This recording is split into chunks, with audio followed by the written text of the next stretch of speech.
Shocking Collection.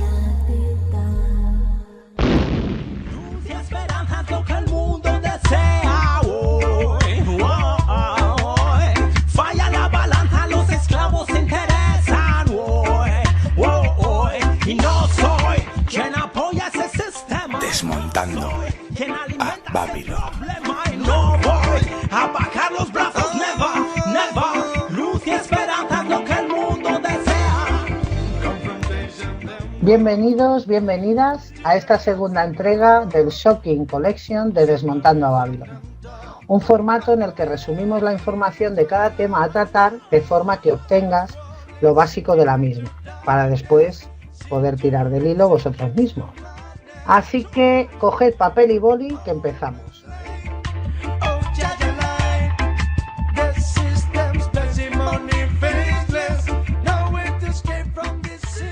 En este Shocking Collection dedicado a los fabricantes de guerra os acompañaremos, esta que os habla, María Desilluminate, y mis compañeros. Empiezo por Katy. ¿Qué tal estás? ¿Qué podemos esperar de este programa? De este Shocking Collection 2 pues podemos esperar, no sé, un bombazo de información. Lo voy a decir así. Molestáis a todos los que atentan contra el One Love. No es de un país, los human rights. Y está también Gus. Te dejamos hablar, Gus. Hola, muy buenas. Gracias a Dios. Ya ahora solo voy con permiso, con documentación, con salvoconducto. Solo puedo hablar ya, Bueno, lo que yo creo que... Bueno, hola a todos y a todas. Gracias por estar ahí. Comentar que este programa es importantísimo, no en vano es el segundo. Y yo espero que nos demos cuenta cuán profundamente nuestra percepción de la realidad y de los hechos que damos por supuesto que eran de determinada manera, no sabemos por qué, pero vamos a ver cuán equivocados estábamos, que nos vamos a sorprender. Joder, que no debería hacer tambalear ideologías allá donde haya gente crítica capaz de autocriticarse. Eso pienso yo que puede dar este programa. Luz y esperanza es lo que el mundo desea. Pues para empezar este segundo volumen de Shocking Collection hemos invitado a Mitoa Ejan Campos del Vórtice Radio para que nos hable de Smedley Butler. Escuchemos qué nos tiene que contar.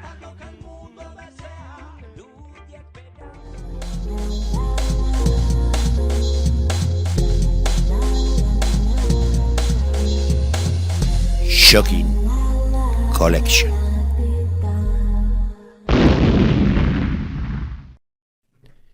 Muy buenas a todos.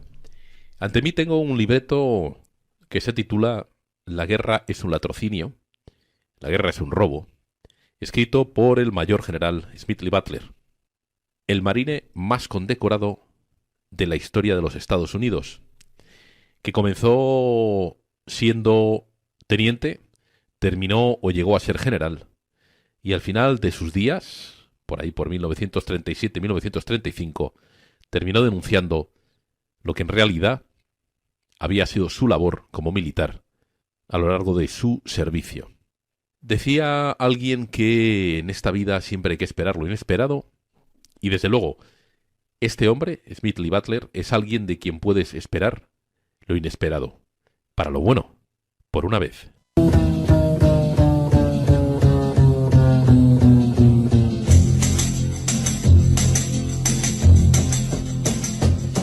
¿Y por qué hay que hablar de Smedley Butler? Bueno, pues sencillamente porque Smedley Butler es un militar honesto, es una persona que se jugó su carrera, se jugó su prestigio para dar a conocer a todo el mundo, en este caso sobre todo a la sociedad estadounidense, la realidad del negocio de la guerra. Y no solamente eso, además también advirtió a los americanos, de vuelta a los estadounidenses, del peligro que corría el país de volverse una dictadura fascista, y además advirtió a sus compatriotas del peligro del complejo industrial militar. Conozcamos quién fue Smedley Butler como militar y después vamos a hablar de algunas anécdotas de su vida para entender la importancia de este personaje oculto, escondido en la historia de los Estados Unidos. Como muchos otros en esa historia, que independientemente de en qué campo desarrollasen su actividad, han sido despreciados y ocultados por este sistema oscuro, pedófilo, psicópata. En el momento de su muerte, el mayor general Smith Lee Darlington Butler, también conocido como el Cuáquero Guerrero, era el marine más condecorado de la historia de los Estados Unidos. Fue la única persona que recibió una medalla Brevet del Cuerpo de Marines y una medalla de honor por 2 acciones militares separadas. También se había convertido en una voz implacable contra el negocio de la guerra. Criado por prominentes padres cuáqueros, Smith Lee Butler desafió su linaje pacifista al unirse a los marines justo antes de cumplir 17 años. Sirvió en Honduras, Nicaragua, México y Haití, obteniendo sus medallas de honor en México y Haití. Butler era conocido por su liderazgo y compromiso con el bienestar de sus hombres. Subió rápidamente de rango para convertirse a los 48 años en uno de los generales más jóvenes de la historia de Estados Unidos. Antes de la Segunda Guerra Mundial, Butler habló en contra de lo que veía como admiración por el fascismo y por el líder de Italia, Benito Mussolini. Fue castigado por contar una historia desfavorable sobre Mussolini, evitó la corte marcial al aceptar una reprimenda y debido a su rango pudo escribir su propia reprimenda y nunca se disculpó con Mussolini. Butler se retiró del ejército en 1931. Para entonces estaba comenzando a cuestionar la participación de Estados Unidos en conflictos extranjeros. Había llegado a creer que la guerra, en particular la Primera Guerra Mundial, era realmente un negocio rentable para unos pocos a costa de miles de vidas. El libreto de la guerra es una estafa surgió de una serie de discursos que Butler dio a diversos grupos, cualquiera que quisiese escucharle, y en sus charlas Butler daba su punto de vista. Aunque tuvo que enfrentar críticas, Butler fue firme en sus creencias sobre la guerra, el imperialismo estadounidense y el creciente movimiento profascista.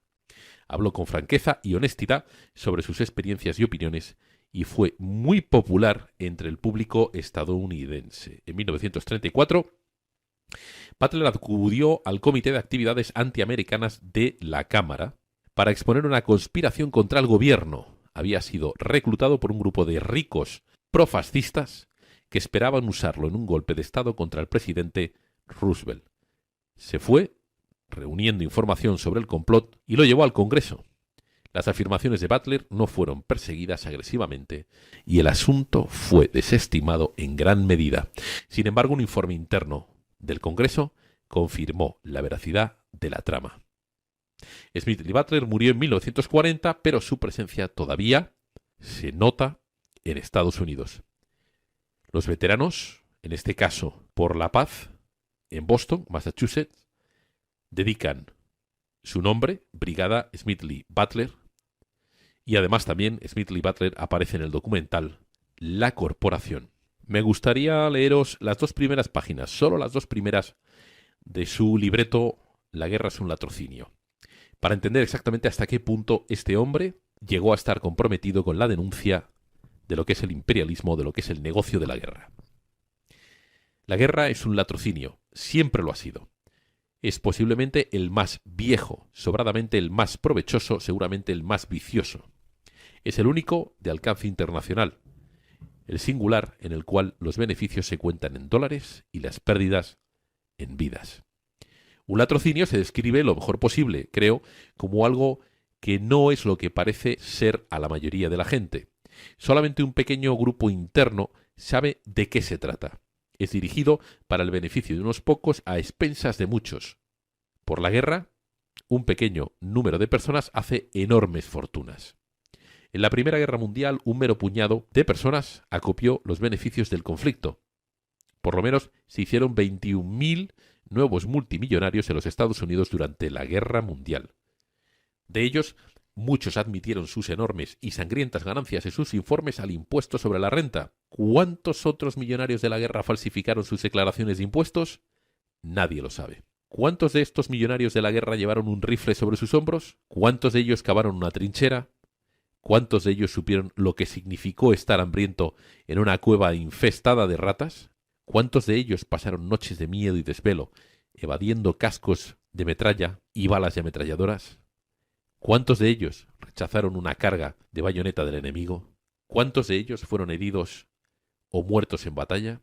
Por la guerra, las naciones adquieren territorio adicional si son victoriosas. Simplemente lo toman. Este territorio recientemente adquirido es prontamente explotado por pocos, los mismísimos pocos que exprimieron dólares de sangre en la guerra. El público en general lleva la cuenta sobre sus hombros. ¿Y cuál es esta cuenta? Esta cuenta rinde una contabilidad horrible. Lápidas recientemente colocadas, cuerpos despedazados, mentes rotas, corazones y hogares deshechos, inestabilidad económica, depresión y todas sus miserias concomitantes, impuestos agobiantes para generaciones y generaciones. Por una gran cantidad de años, como soldado, tuve la sospecha de que la guerra era un latrocinio, y hasta que me retiré a la vida civil no pude comprobarlo completamente. Ahora veo juntarse las nubes de la guerra internacional. Como están hoy, debo encararlo y hablar claro. Otra vez están eligiendo partido. Francia y Rusia se reunieron y acordaron mantenerse lado a lado. Italia y Austria se apresuraron para llegar a un acuerdo similar. Polonia y Alemania se lanzaron miradas de soslayo, olvidándose por el momento, una ocasión única, de su disputa sobre el corredor polaco. El asesinato del rey Alexander de Yugoslavia complicó las cosas. Yugoslavia y Hungría, por mucho tiempo acérrimos enemigos, casi estaban por agredirse. Italia estaba lista para saltar, pero Francia esperaba. Igual hacía Checoslovaquia. Todos están anticipando la guerra. No la gente, no los que luchan y pagan y mueren, solamente los que fomentan guerras y permanecen en la seguridad de sus casas para obtener los beneficios. Sí, todo está hecho. Las naciones están acampando en sus armas. Los perros de la guerra de Europa están de fiesta. En el oriente, el maniobrar es más diestro. En 1904, cuando Rusia y Japón lucharon, pateamos a nuestros viejos amigos los rusos y apoyamos a Japón. Entonces, nuestros muy generosos banqueros internacionales estuvieron financiando a Japón.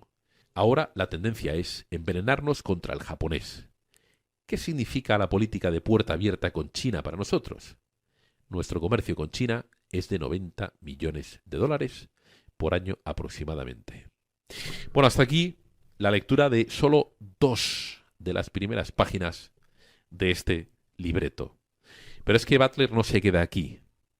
Es que Butler fue reclutado, como ya hemos apuntado un poquito antes, por una banda de mafiosos, en este caso liderados por J.P. Morgan, la familia Dupont, entre ellos estaban también Carnegie, y otra serie de familias, para que liderase un intento de golpe de Estado pagado por Wall Street para derribar a Franklin Delano Roosevelt, que solo poquitos años antes, a través de la Comisión Pecora, con el fiscal Pecora al frente, desentrañó los tejemanejes de Wall Street para llevar a Estados Unidos y parte del mundo occidental a una quiebra económica y a través de esa quiebra, a través de la penuria, a través del hambre creada por la quiebra, desestabilizar el Estado americano y a partir de ahí llevarlo hacia un gobierno fascista. Al descubrir Pecora y Roosevelt estos tejemanejes, ¿qué hicieron nuestros amigos los banqueros de Wall Street?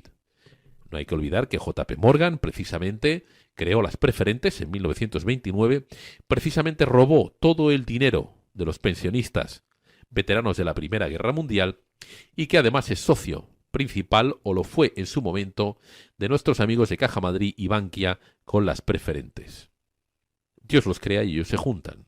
Pues ni cortos ni perezosos, este grupo de amiguitos decidió poner a manos de Butler 500.000 personas, entre ellos veteranos, principalmente, con armas que iban a llegar de la Alemania fascista o nacional socialista, e intentaron hacer que Butler liderase un cambio de gobierno en Estados Unidos. Butler, un patriota de verdad, creyente en la democracia y creyente en el sistema americano, decidió hacerse pasar por colaborador y al cabo de un año y pico de contactos con este grupo, los desveló frente al Congreso americano.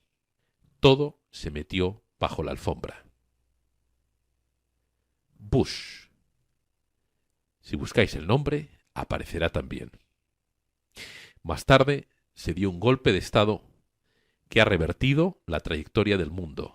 Y recientemente hemos vivido un golpe de Estado económico, igual que el que se dio en el 29, con tendencias que tienen los mismos tintes que el resultado de ese 29. Es importante, súper importante, que os metáis en la figura de Smith Lee Butler, y ojalá hubiese muchísima más gente como él. Bueno, pues hasta aquí ha llegado la pildorita. Muchísimas gracias a María Desilumínate. Muchísimas gracias a Katy. Gus. Muchísimas gracias a ese grupo de Desmontando a Babilón por ofrecerme eso, unos minutitos con esta pildorita. Un abrazo, a cuidarse todos. Gus Lightyear.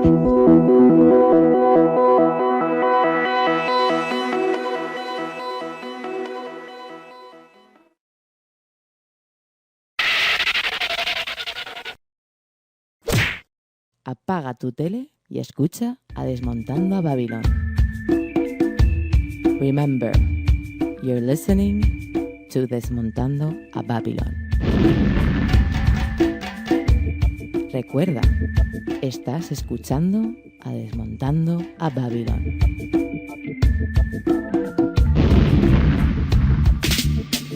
In the morning, in the evening, and in the night. Desmontando a Babilón. ¡Kaboom!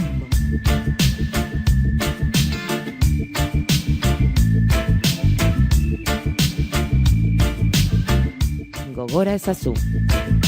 Entzuten ari zara. Desmontando a Babilón. Una de las barreras que impide la comprensión madura de la historia reciente es la noción de que todos los capitalistas serían obcecada e irreductiblemente enemigos de todos los marxistas y socialistas. Esta equivocada idea tiene su origen en Carlos Marx e indudablemente resultó útil a sus propósitos. De hecho, sin embargo, la idea es una ridiculez. Ha existido una continua, aunque disimulada, alianza entre los capitalistas políticos internacionales y los revolucionarios socialistas internacionales. En beneficio mutuo, esta alianza ha pasado desapercibida en gran medida porque los historiadores, con algunas notables excepciones, poseen una inclinación marxista inconsciente y de este modo se encapsulan en la imposibilidad de la existencia de dicha alianza. Excepto algunos de los historiadores, como el señor Anthony Salton, que en su libro Wall Street y la Revolución Bolchevique, pues basándose exclusivamente en documentos encontrados tanto en la administración canadiense como en la de Estados Unidos y como en los documentos de la propia Unión Soviética, pues recopiló todo eso y se dio cuenta de, efectivamente, resulta que Wall Street y la Revolución Bolchevique están unidos y muy unidos. ¿Y quién es el personaje que une precisamente de una manera directa a los capitalistas con los bolcheviques? Pues un personaje que ha pasado a la historia como un revolucionario auténtico, como es León Bernstein Trotsky.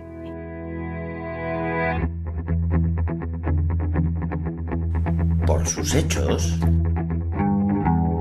no les conocéis. León Trotsky. ¿Cómo se unen el capitalismo y el comunismo? Bueno, pues nos vamos a situar en Europa, 1916, el año anterior de la Revolución Rusa. Vamos a ver qué hizo Trotsky y con su familia, su mujer y sus dos hijos, qué ocurrió con ellos. Pues ellos estaban en Francia, donde se le expulsó de Francia por el contenido de algunos artículos que él había publicado pues, en un diario en lengua rusa que se publicaba en París. Y llegó hasta la frontera de España y estuvo acogido en España. Digo acogido porque supuestamente estaría encarcelado. Lo que ocurre es que Trotsky en España, en Madrid concretamente, disfrutó de una celda que en aquellos momentos era como una especie de suite de hotel, digámoslo así, una celda de primera de primera clase, vamos a decirlo así. De hecho, costaba 1,5 pesetas por día, que en aquel momento, estamos hablando de 1916, pues era un dineral, vamos. Sobre todo un dineral para un revolucionario pobre, como presuponíamos que es Trotsky, ¿no? Estando en España, digamos que le trasladaron a Cádiz, luego le trasladaron a Barcelona, y en Barcelona toda la familia, él, su mujer y sus 2 hijos, tomaron un barco de vapor que iba para América, para Nueva York, y era creo que se llamaba el Montserrat, el barco, y llegaron a Nueva York, pues creo que serían finales de 1916, primeros de 1917, ya están situados en Nueva York, y cuando llega a Nueva York, Trotsky y su familia alquila un apartamento en el centro de Nueva York, vamos, prácticamente en el centro de Nueva York, por 3 meses, pagado de antemano, y como dice Anthony Sutton en el documento que encontró, era como refresquera, te dije, nevera, con nevera, vamos, que en aquel momento se llamaban de otra manera. Una heladera. Sí, eso es, una cosa así. Y con teléfono, que en aquel momento era un lujo, vamos. Y lo curioso es que, por ejemplo, en las memorias así de gente que había trabajado con Trotsky, pues por ejemplo porque se movían por la ciudad en limusina, él, su mujer y sus hijos. Pues una de las cosas que le llamó la atención es que los niños, por ejemplo, le preguntaban a su madre cuando iban a entrar igual a un salón de té, ¿por qué no entraba el conductor de la limusina con ellos, no? Porque claro, estamos hablando de gente que su padre era uno de los revolucionarios, en ese momento un revolucionario clave en el sistema internacional, ¿no? En toda la lucha socialista, comunista, en todo esto que empezaba ya a sonar en la Rusia pre-revolución, en donde todavía estaba el zar, pero que se había abierto un poco, que se había intentado democratizar de alguna manera, y bueno, estaba en plena ebullición. Sí, pero alguien ya, cuando se ha decidido que una guerra va para adelante, alguien ha decidido y... Entonces, bueno, es una cosa que, por ejemplo, Anthony Sutton investiga cómo se las hizo Trotsky, que solo hablaba alemán y ruso, para sobrevivir en la Norteamérica capitalista, ¿no? Y de acuerdo con su autobiografía, dice que la única profesión en Nueva York fue la de socialista revolucionario, se dice Trotsky en su autobiografía, y en otras palabras, Trotsky escribió artículos ocasionales para un diario socialista ruso, que también se publicaba en este caso en Nueva York, y no obstante, pues eso, os digo, tenía una heladera, como ha dicho María, teléfono el apartamento, entonces se le han demostrado que había ganado durante todo ese año que os estoy contando, desde que sale de París hasta que llega a Nueva York, pasan 3 meses y luego embarca en un barco que va con destino a la Rusia, a hacer la revolución a Rusia directamente, pues había ganado unos $300, me parece que eran registrados como que se han podido probar. Y con esos $300, pues no solamente consiguió todo esto, sino que encima le pagó los gastos a 5 revolucionarios más que llegaron exiliados desde Rusia a Nueva York. O sea, quiero decir, le da para tanto el dinero que, hombre, que Anthony Sutton se pregunta, ¿realmente este hombre de dónde sacó esto? O sea, ¿cómo sobrevivió? Bueno, en 1916 tener un teléfono sería la leche, pero yo me acuerdo en los años 70 íbamos a un pueblo de Álava a veranear, de mi tía, tal y cual, y en ese pueblo había una casa con teléfono, y no me acuerdo lo llamaba la telefonista o lo que sea, y cuando quería alguien hacer una llamada tenía que ir allí y el tío te ponía el contador y te cobraban luego, y solo había en todo el pueblo, que no sé cuántos habría igual, 300, 400 vecinos, no era mucho más grande, pero solo había un teléfono. Y todos iban a la casa de la no sé quién, que era la que tenía el teléfono, a recibir o a mandar llamadas. Años 70, o sea que teléfono en casa en 1916 era de multimillonario, vamos. A mí lo que más me ha llamado la atención es que, fíjate, la contradicción, que sus hijos se extrañaban de que el chofer no entraba, porque una cosa era lo que le oían decir a su padre y otra cosa era lo que estaban viendo que hacía, ¿no? Exacto. Sí, señora. Es curioso eso, ese detalle. Sí, sí. Pero bueno, que no acaba aquí el viaje. No, el viaje imposible, digámoslo así. Tenemos a Trotsky situado en Nueva York, ¿no? En pleno pre-revolución, el mismo año que luego sería la revolución, de octubre, y estamos en el mes de enero a marzo, vamos a comentar. Bueno, pues entonces el presidente de Estados Unidos era Woodrow Wilson. Woodrow Wilson, dice el libro de Anthony Sutton, fue la madrina que proveyó a Trotsky de un pasaporte con el que podría retornar a Rusia para llevar adelante la revolución. El pasaporte norteamericano estaba acompañada de un permiso de entrada y una visa de tránsito británico. O sea, iba bien dotado el señor Trotsky, salió de Nueva York con un pasaporte especial hecho por el propio presidente. El presidente le facilitó este pasaje a Rusia, mientras simultáneamente los puntillosos burócratas del Departamento de Estado estaban preocupados por el ingreso en Rusia de posibles elementos revolucionarios que pusieran en peligro la estabilidad del sistema ruso. Ellos tenían relaciones diplomáticas con Rusia, claro. Por un lado, se le había pedido desde Rusia a Estados Unidos que, por favor, vigilara que no entraran determinados criminales, catalogados como criminales, ¿no? Que en el caso de Trotsky y de Lenin, los dos, a Rusia, y resulta que el propio presidente de Estados Unidos le da el pasaporte, le hace el pasaporte, y el propio Departamento de Estado está atendiendo a esa orden, a esa petición que le está haciendo Rusia, ¿no? Es curioso la contradicción.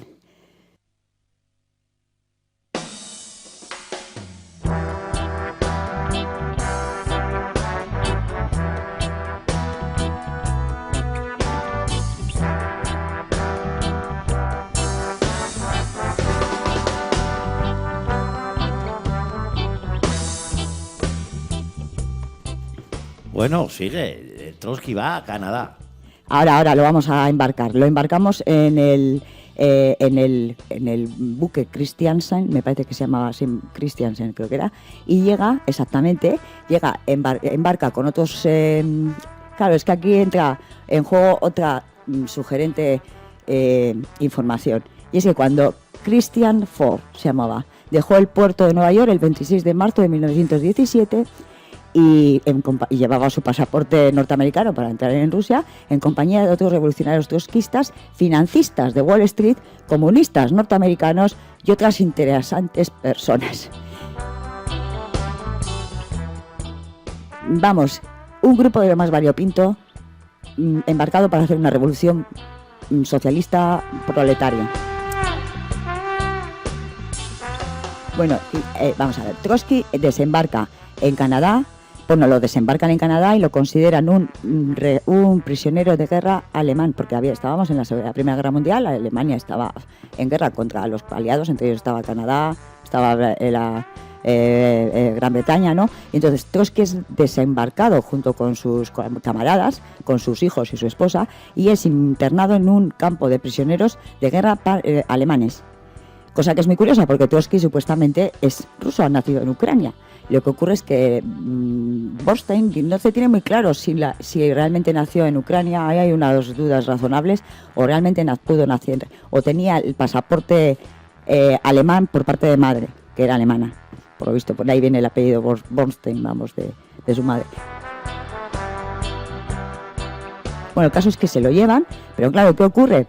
Pues que, claro, se le pide, cuando alguien se va preso no puede llamar por teléfono, digamos, tienes que una llamada, pero en este caso pidieron mandar un telegrama a una dirección de Wall Street, lo pidieron Trotsky y los que fueron internados, ¿no? Y entonces, lo que cuenta aquí Anthony Sutton es que encuentra el telegrama en la información de los canadienses, y es la primera vez en la historia, y creo que no se ha conocido nunca más, que la propia administración canadiense, por la presión del Departamento de Estado canadiense, tiene que pagar ese telegrama que le llega a una sede financiera de Wall Street, y es la sede financiera de Wall Street la que le dice, con el beneplácito del Departamento de Estado, bueno, Departamento Presidencial de Estados Unidos, quiero decir, desde Woodrow Wilson, la orden de que le dejen libre y para que siga el camino hacia Rusia.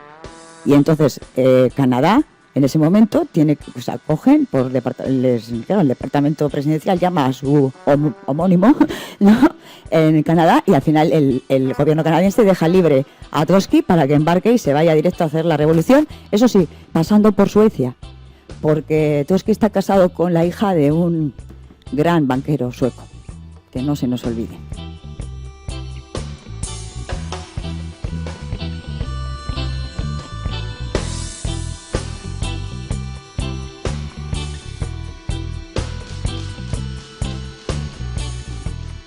Y sale de Nueva York con $10.000 que nadie sabe. Dicen que le llegan de Alemania, fondos alemanes, pero nadie sabe realmente de dónde salen esos $10.000 a priori sale de Wall Street, quiero decir. La lógica nos lo dice, pero bueno, dice Sutton que todavía esto tendría mucha investigación porque hay mucha información de la que tirar del hilo todavía.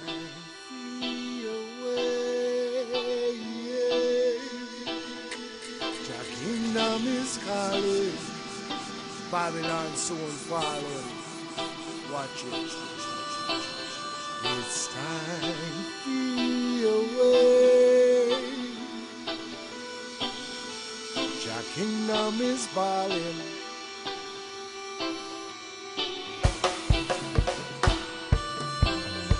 It's time to be away. Yeah. Jah kingdom is calling. Don't you be no fool and miss the train. Don't you miss the train. Fix up your brain.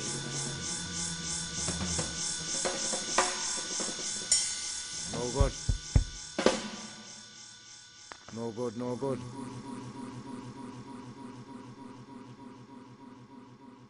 Podríamos decir que es un socialista con muy buenos contactos, ¿no? Bueno, pues sí, porque claro, cuando, te vuelvo a decir, sale con financieros. De hecho, sale con un financiero de Wall Street que es colaborador de Woodrow Wilson, que va allí, ve in situ la revolución y cuando vuelve es una de las personas a la que le llegan informes directos de cómo se está ejecutando la revolución rusa al detalle, quiero decir, y luego él se los traslada al presidente Woodrow Wilson. Quiero decir, aquí el contacto principal entre la revolución bolchevique y Wall Street está en la persona de Trotsky, porque físicamente sale de Wall Street y se va a hacer la revolución.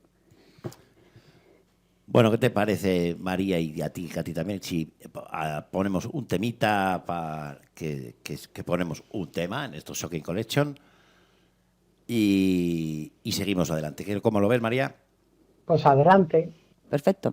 Yo, I the one skinny man speaking, don't know, say the one call aside, representing Fee, desmontando a Babylon, sí, un saludo especial desde aquí, desde Bilbo, alright. Couldn't volley la side. Hey. Hear me, I said the one skinny man speaking, don't know, say the one call aside, with volley, me I tell ya. Come. Furia, lucha por mi cuerpo y explota. Furia, en mi mente se coloca la furia. Como hooligans, furia. Furia, yo, furia. Lucha por mi cuerpo y explota. Furia, en mi mente se coloca la furia. Como hooligans, furia. Furia, yo.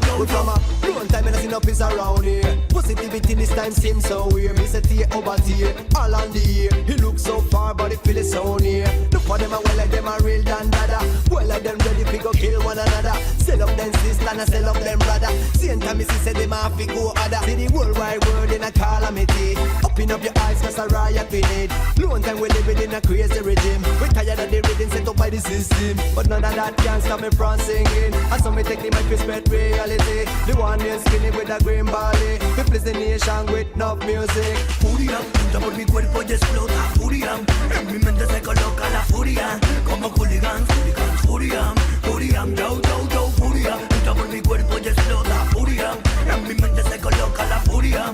Como hooligans, furia. Furia, yo. Me entra un calambre en el estómago. Cada vez que pienso en esos presos en la cárcel de Guantánamo. Pensábamos que estábamos, pero no estamos bien, yo. El mundo llora y no lo puedo comprender. Por más que intento comprenderlo, no hay manera. Somos esclavos de un sistema en el que su bandera es hacer sufrir al pueblo. No entremos en su juego, mataremos a la abeja reina en su colmena. We gonna put some Babylon, yeah. Say my tried it with the ground, yeah. You have to see the banditron, yeah. Cause we're not gonna make it crown. Only we together could I hear some fry. Furia, lucha por mi cuerpo y explota. Furia, en mi mente se coloca la furia. Como hooligans, furia. Furia, yo, furia. Lucha por mi cuerpo y explota. Furia, en mi mente se coloca la furia. Como hooligans, furia. Furia, yo. Prostitución infantil, están robando a niñas pobres en favelas en Brasil. Con el tráfico de coca muere gente en Medellín. Está pasando el tiempo, yo lo llevo adentro y siento furia. Esto está pasando y no lo quieren ver. Siento que el mundo está girando pero del revés. Y no lo quieren ver, será que no les conviene y si lo ocultan. Es que algo gana ni les gusta. Furia, entra por mi cuerpo y explota. Furia, en mi mente se coloca la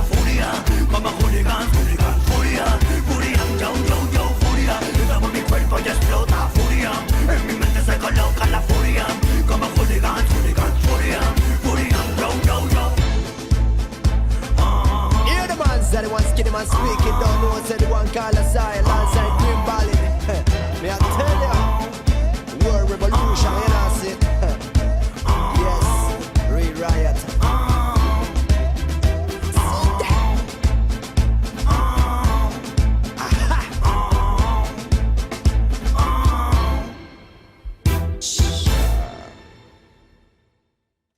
Decir que los judíos estaban muy metidos en el comunismo, sorprendentemente para algunos los sionistas, y esto es algo que se ve en un documento de la CIA de 1970 que lo que hace es traducir documentos de los archivos rusos, ¿no? De lo que llaman ellos las revelaciones de los archivos rusos. Y concretamente en la página 217 hay un párrafo en el que hacen esa línea de tiempo en la que los judíos aportan mucho a la causa y explican lo siguiente. El antisemitismo soviético oficial y el popular antisemitismo estaba muy extendido en la Rusia zarista, por lo que no fue una coincidencia que muchos líderes del movimiento revolucionario ruso y del Partido Comunista fueran judíos. Secciones especiales judías del Partido Comunista existieron hasta 1930 para ayudar en la movilización de judíos a unirse al partido y apoyar el régimen. En 1927 el régimen soviético asignó el territorio Birobidzhan en el lejano oriente como centro de colonización judía para convertirse en la República Autónoma Judía. Durante la Segunda Guerra Mundial, un actor líder judío, Salomón Mijoels, fue nombrado al frente del Comité Judío Antifascista, que hizo un llamamiento a judíos de Occidente y especialmente de Estados Unidos para apoyar a la Unión Soviética. La Unión Soviética también apoyó la creación del Estado de Israel en 1948, pero la política hacia judíos soviéticos cambió radicalmente con la visita a Moscú de su primera embajadora de Israel, Golda Meir. A su llegada se reunió con una respuesta entusiasta por parte de las Naciones Unidas, lo que era de esperar por los judíos soviéticos. A partir de ese momento, Israel comenzó a ser denunciada como una herramienta de imperialismo occidental y los judíos soviéticos pronunciaron haberlo asimilado y que ya no necesitaban la protección de la política de la nacionalidad soviética. Teatros judíos, periódicos y editoriales fueron cerrados, y los escritores y editores judíos fueron purgados. Mijoels murió misteriosamente en 1948, supuestamente en un accidente automovilístico.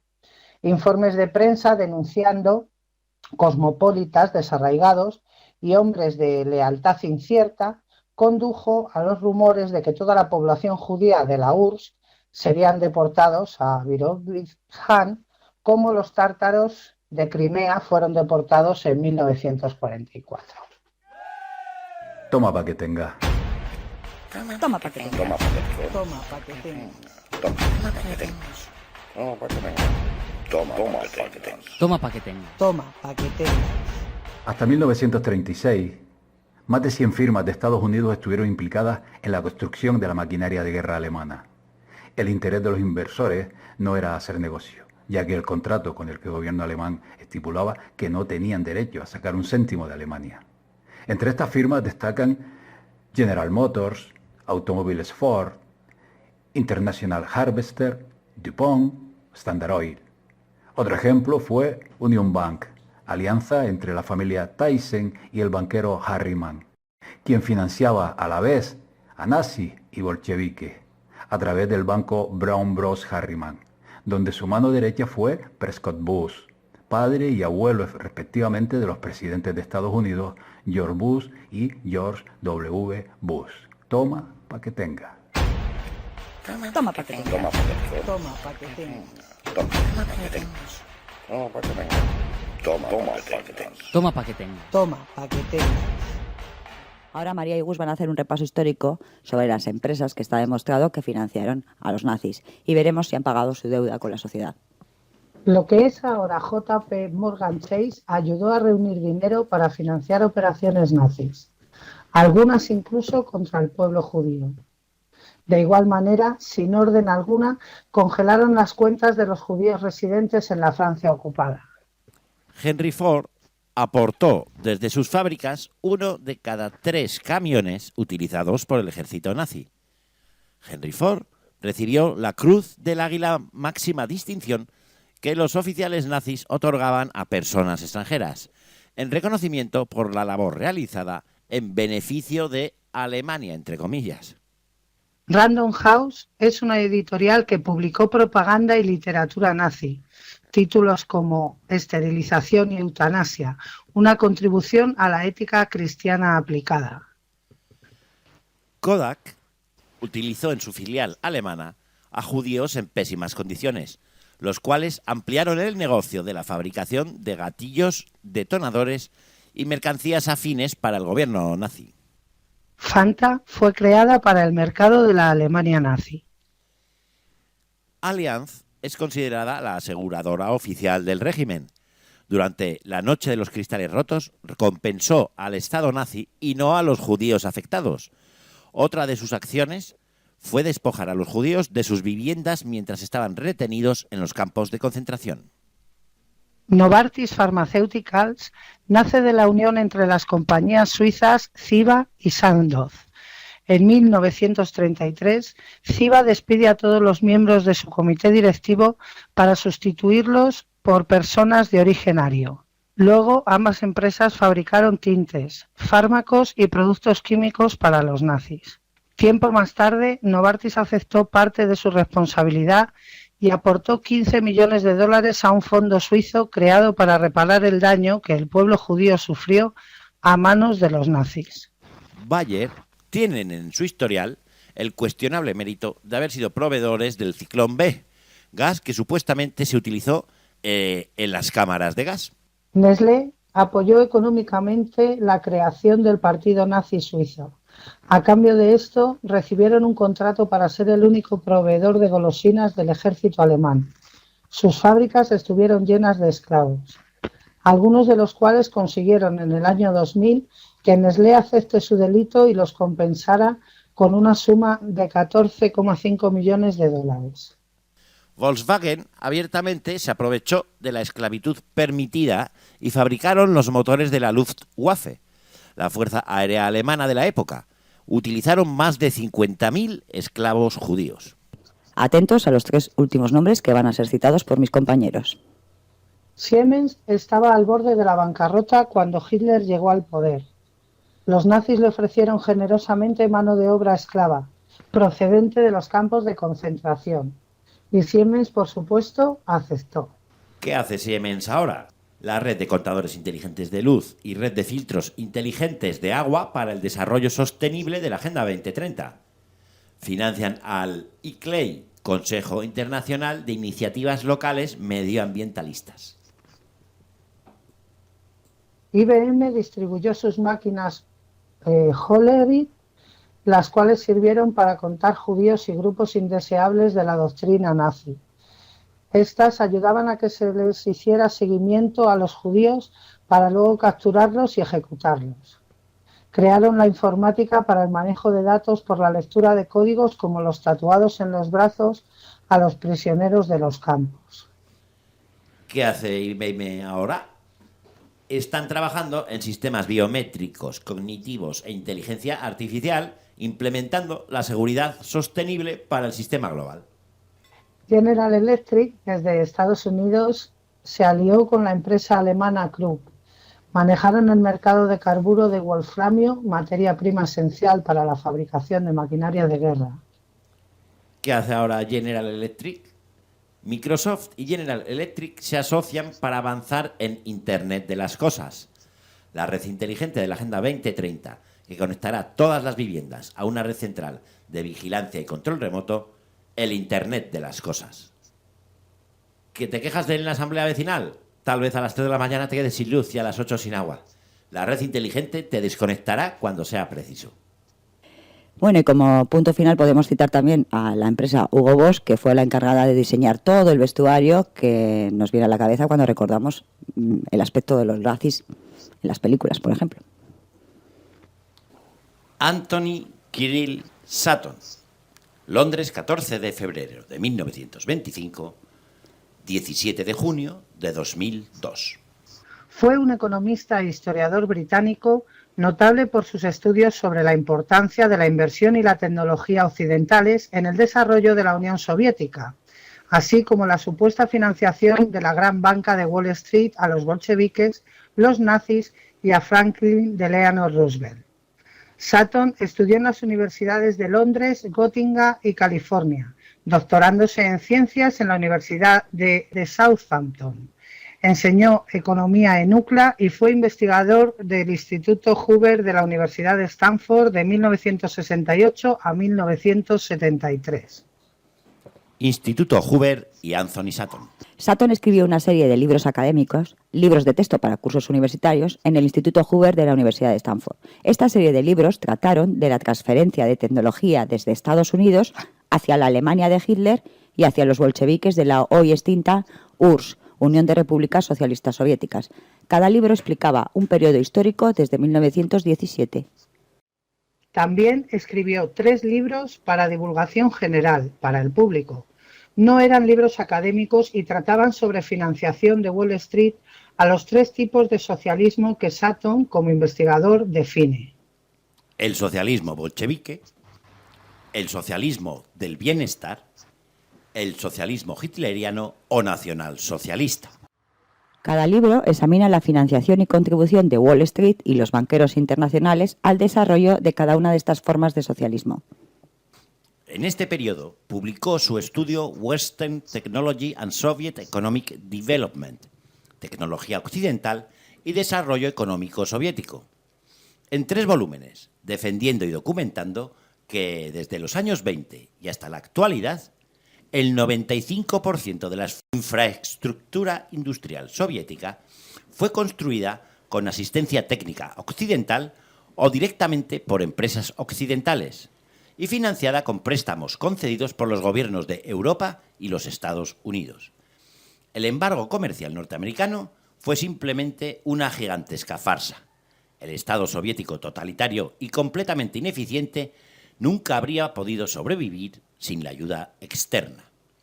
Fue reprimido desde la propia institución para la que trabajaba, el Instituto Hoover, cuando en 1972 fue a testificar al Comité Nacional Republicano en Miami y, a pesar de que un congresista había entregado las notas de prensa en mano a todas las agencias, este testimonio, que sería publicado más tarde, no figuró en ningún medio de noticias, dado que las propias agencias de información se habían negado a transmitírselo a los medios. Anthony Sutton no hizo mucho caso de la advertencia del Centro Hoover y publicó en 1973 un libro con una versión condensada del estudio y con fines divulgativos. El título era Suicidio Nacional, la ayuda militar a la Unión Soviética, en el cual atacaba al programa Nixon-Kissinger de ayuda a los soviéticos, mientras que estos ayudaban a los norvietnamitas en sus esfuerzos de guerra. En esa época Estados Unidos estaba luchando en la guerra de Vietnam.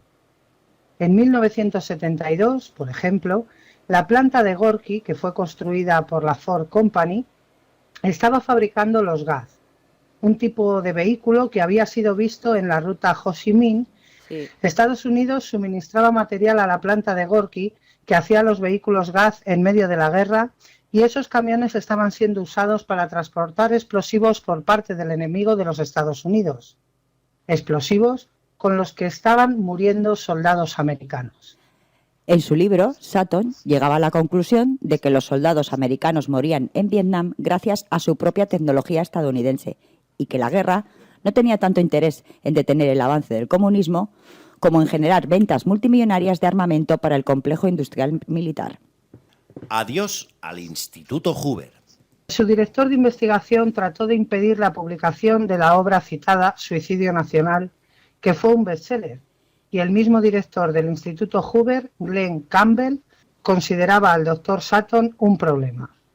Tras estas esperadas reacciones por parte de sus superiores en el Hoover, tratando de impedir la publicación y amenazando al editor y al propio Sutton, este decidió irse en 1975 y desde entonces fue un investigador libre. Su investigación recibió los elogios de Zbigniew Brzezinski, consejero de Jimmy Carter, en su libro Between Two Ages, entre dos eras, de 1970. Por su parte, Richard Pipes, profesor de Harvard y analista de la CIA, destacaba en Survival is not enough, sobrevivir no es suficiente, que Sutton llega a conclusiones incómodas para muchos empresarios y economistas. Por esta razón, su obra tiende a ser desestimada como extremista o más a menudo simplemente ignorada. Sutton fue el único autor que escudriñó en los contratos gracias a los cuales los totalitarismos nazis soviéticos han podido vivir y sobrevivir económicamente. Registros de Nuremberg. Investigación sobre la financiación de Hitler. La financiación del ascenso del partido nazi no se hizo prominentemente desde Alemania. Desde Estados Unidos, por ejemplo, Henry Ford fue uno de los que contribuyeron a financiar al Partido Nacional Socialista. Recibió en 1938 la medalla Gran Cruz de la Orden del Águila Alemana, la mayor distinción con la que Alemania homenajeaba a un extranjero. ¿Cómo se surtió Alemania de petróleo si no tiene recursos petrolíferos? Alemania no podría haber ido a la guerra en 1939 sin tetraetil. Se necesitaba para subir el octanaje de la gasolina para la aviación y Alemania no tenía medios para esto. Standard Oil financió desde 1933 el desarrollo de la industria de gasolina en Alemania, que sería imprescindible para combatir la Segunda Guerra Mundial, prestándole $2 millones para que Alemania desarrollara sus instalaciones de gasolina para la aviación. Alemania usó petróleo sintético que obtenía del carbón, y los procesos técnicos que transformaban el carbón en ese petróleo sintético venían básicamente de la Standard Oil en Estados Unidos. La investigación fue desarrollada en los laboratorios de Estados Unidos y transferida luego a los alemanes. La Standard Oil creó la idea de la hidrogenación, que fue esencial para aumentar la calidad de la gasolina alemana, por ejemplo, para la aviación. Incluso Standard Oil suministró a Alemania reservas de tetraetil antes de que los alemanes pudieran fabricarlos bajo acuerdo de fabricación con Estados Unidos. La cooperación entre IG Farben y la Standard Oil de New Jersey para producir gasolina sintética a base de carbón permitió que la IG Farben tuviera el monopolio de su fabricación durante la Segunda Guerra Mundial. IG Farben contribuyó con algo como el 60% de los explosivos requeridos por el ejército alemán y probablemente contribuyó con un 40 o 50% de la gasolina requerida por las fuerzas aéreas alemanas. Hubo miembros de la junta de la Standard Oil que también estaban en la IG Farben. Walter Teagle era uno de estos. ITT, International Telephone and Telegraph, de los Estados Unidos, estaba íntimamente asociada a los nazis a través del Dr. Schröder, director de las subsidiarias de ITT en Alemania. ITT controlaba empresas que fabricaban no solo aparatos eléctricos, sino también la planta de Focke-Wulf que fabricaba cazas. Entre los registros de Nuremberg, Sutton encontró una serie de justificantes de transferencias bancarias al banco Delbrück-Sickler en Berlín. La cuenta estaba bajo el control de Rudolf Hess y este es el fondo que se usó para financiar la campaña que en 1933 llevaría a Hitler al poder. Entre las corporaciones que transfirieron dinero estaban IG Farben, AEG, que estaba bajo control de la General Electric de Estados Unidos, Osram, también bajo control de la General Electric de Estados Unidos, que tenía participación en estas dos empresas, en AEG y en Osram, y la Standard Oil a través de su asociación técnica con la IG Farben. El fondo de Heinrich Himmler. La canalización del dinero de corporaciones alemanas en este fondo hasta incluso los años 1943-1944. El fondo Kepler, también conocido como fondo Contos, era el fondo personal para gastos ilícitos de Himmler, que utilizaba para sus proyectos personales. Revisando los datos, tanto en 1933 como en 1944, más de la mitad de esos fondos provenían de corporaciones estadounidenses. 1933, ITT, Standard Oil, General Electric. 1944, ITT, en plena guerra mundial, seguía canalizando dinero a ese fondo de Himmler a través del Dr. Schröder, que era, como vimos antes, director de las subsidiarias alemanas de ITT. 1944, DAPAG, subsidiaria de Standard Oil en Alemania, también estaba financiando a Heinrich Himmler. Los documentos existen. Existen, pero nunca fueron expuestos en los juicios de Nuremberg. Hay unos 400 tomos disponibles con estos registros que nunca han sido publicados, aunque están allí, y de algunos, sus copias estaban en el Instituto Hoover. Ninguna corporación, ningún ejecutivo fue condenado por esta alta traición a su patria en tiempos de guerra. Si revisamos la definición de crimen de guerra, muchas de estas personas cumplían bien los criterios que requeriría la acusación y el juicio. Fueron pocas corporaciones de Estados Unidos las que financiaron y asistieron con material y transferencia de tecnología el ascenso de Alemania como potencia de guerra. Pocas, pero superpoderosas. En la Segunda Guerra Mundial, la industria eléctrica alemana debería haber sido un objetivo principal de los bombarderos occidentales. Pero en la práctica, las plantas de General Electric en Alemania no fueron bombardeadas. De las 10 más grandes, ni una fue bombardeada y otra media docena tenían daños insignificantes, como ventanas rotas y cosas así. La planta Ford de Colonia debería haber sido un objetivo militar primario.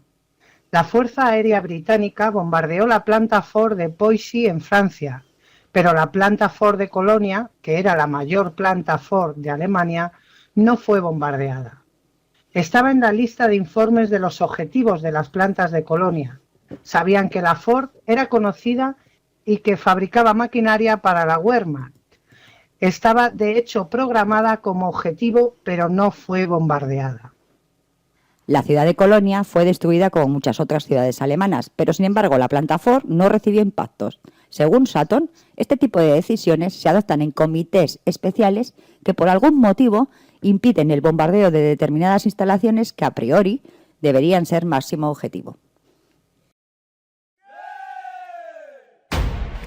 Toma para que tengas. Toma para que tengas. Toma para que tengas. Toma para que tengas. Toma para que tengas. A finales de los años 50, los rusos no podían mover misiles y cargarlos en serie porque carecían de la capacidad de producir las piezas para los rodamientos de bolas en miniatura, que eran imprescindibles para los sistemas de control de carga. Esto marcaba una gran diferencia de armamento entre la Unión Soviética y Estados Unidos, y solo una empresa en el mundo tenía la máquina capaz de producir esas piezas: Bryant Grinder, de los Estados Unidos. En 1960, en plena Guerra Fría entre rusos y norteamericanos, la empresa Bryant Grinder recibió desde Moscú un pedido de 45 máquinas para fabricar las piezas para rodamientos. Cuando un año después el Departamento de Comercio de los Estados Unidos revocó la licencia de exportación, ya se habían entregado 44 unidades de las 45 totales. Hay que tener en cuenta que en esos momentos la totalidad de las máquinas de las que disponía Estados Unidos era de 33 unidades. Toma para que tengas. Toma para que tengas. Toma para que tengas. Toma para que tengas. Toma para que tengas.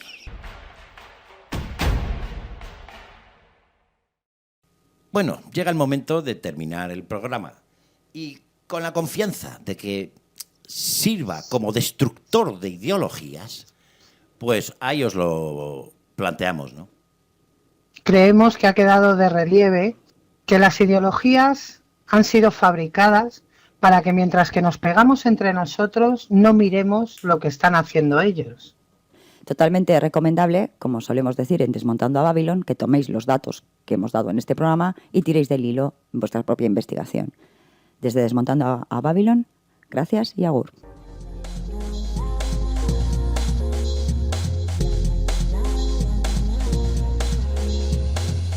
Shocking Collection.